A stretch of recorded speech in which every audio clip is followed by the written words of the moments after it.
I was going to just leave this for myself, but since we live in a capitalist society, I started thinking maybe it would be good to share what I wrote. It's called Letting Go of Purpose.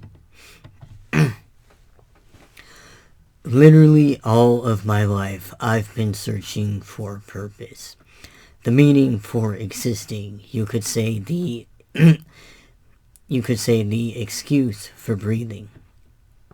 If I could take pain and transform it, express it, and bottle it up in a healing potion for others to try, that was what I wanted to do.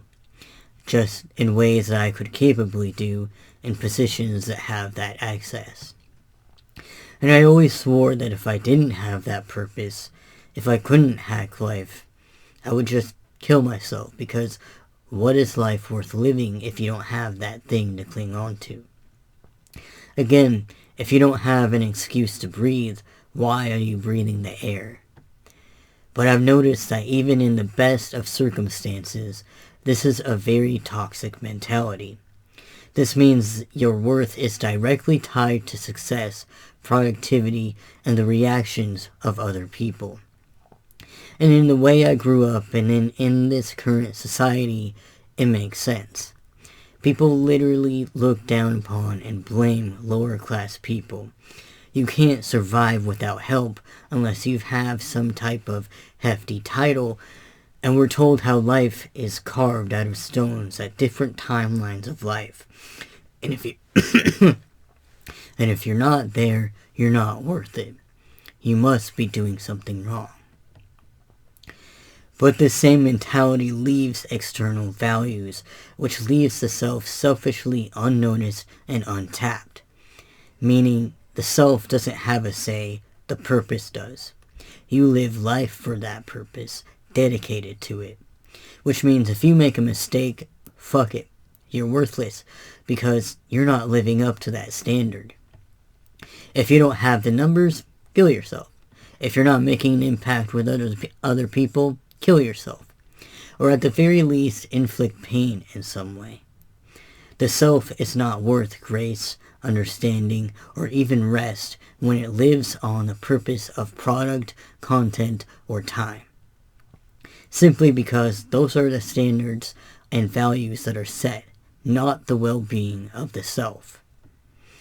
It's interesting because the emotions are genuine, right? Like, inside the purpose of taking pain into something helpful, it's to prevent others from feeling... It's interesting because the emotions are genuine, right? Like, inside the purpose of taking pain into something helpful is to prevent others from feeling the same hardships, or at the very least, making them easier. There is courage and empathy in that process. Though it's also selfish because you feel good when others feel good, thus creating a self-fulfilling prophecy. But even in those emotions, you are still feeling an external value. Compliments can make you feel good and even give you an ego boost.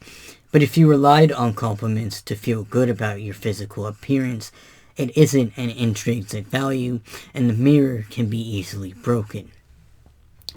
I can easily get down on myself, not do anything to take care of myself, and possibly end up with self-murder. I like this word better than suicide, if things don't go directly to plan. This also creates an environment where things would have to be stagnant and linear in order to survive if I had to live on this kind of purpose. But every physical force and societal structure is finite, even something as vast and important as water.